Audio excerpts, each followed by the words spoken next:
And basically what the foundation of the Emphory Method is we are 100% human. We're 100% spirit. There's laws that are attached to both of those elements of us.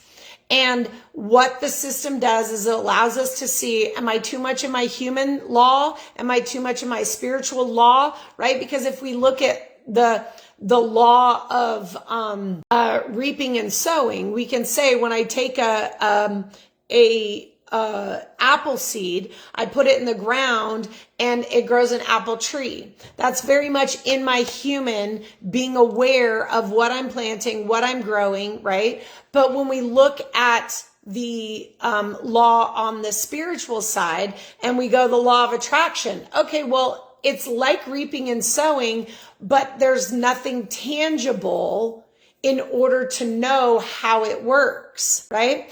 And so when we look at, let's just look at one of the principles in Emphory. So in the law of attraction, like attracts like, right? But in the law of the physical, opposites attract.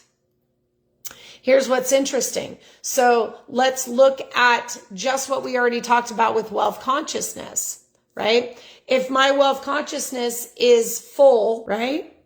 If like attracts like, full attracts full. Well, if full is full, then I can't get any more. This is actually still a really good example because we pretended like it was full. But in the physical, if opposites attract, then, I have an empty bucket. Now the universe wants to fill it. Yes? So on the spiritual side, we need to know what we have. On the human side, we need to acknowledge what we don't have.